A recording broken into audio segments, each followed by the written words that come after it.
Right, right. I got you. I got you. So that was the last time you seen Pac. Gotta ask you, when Pac was in prison, why didn't Stretch come see him? I know Pac was mad about that. Because he couldn't. He's a fucking felon with no ID. He's a felon. A felon is not allowed to visit another felon.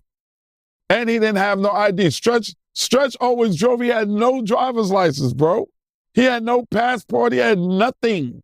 This is all the shit that we were trying to work on getting him back. He's a fucking felon. You can't go to Rikers Island or upstate New York and visit a felon when you was a felon.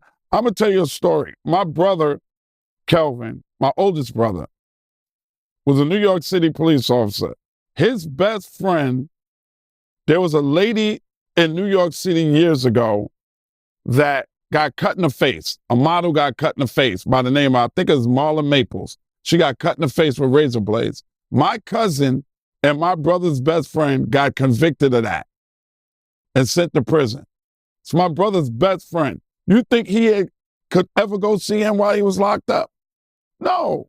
He couldn't even talk to him. He couldn't do nothing. He couldn't do nothing. Stretch never had an ID. He never had a real ID.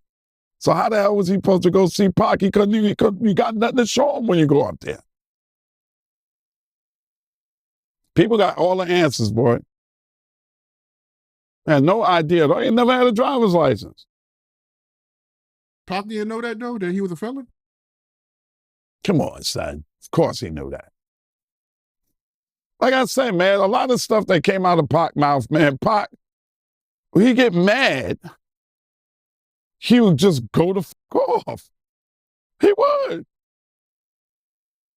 I remember one time I had an argument with him in the studio, man. We was in the studio, and he's, he on his rant. Man, this, the fucking police, all them police, all fucking police could die as far as I'm concerned. I'm sitting in the chair like, my nigga, you've been in my house. My mom's has made food for you. You've met my whole family. You know goddamn well my brother's a police officer. Stop talking like that. All police, motherfucker, all of them.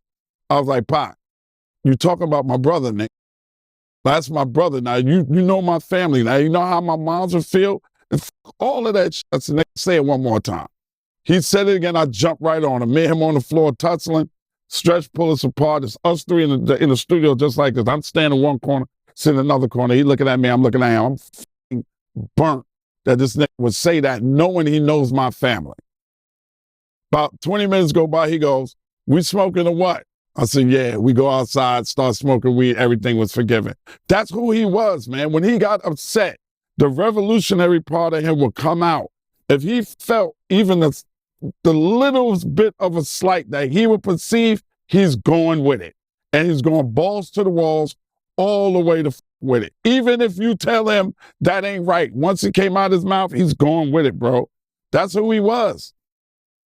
That's who he was. And I didn't never expect him to be anything less. You got to understand that the whole time this shit is going on, brother, I'm on your MTV Raps. I'm floating around. I'm moving around town, bro. I'm doing my own thing. I wasn't with them dudes all the time. It's a lot of times that I would get a call from Stretch, and he might be somewhere in California with Pac, or they might be on the road somewhere doing some shows. So I wasn't privy to everything.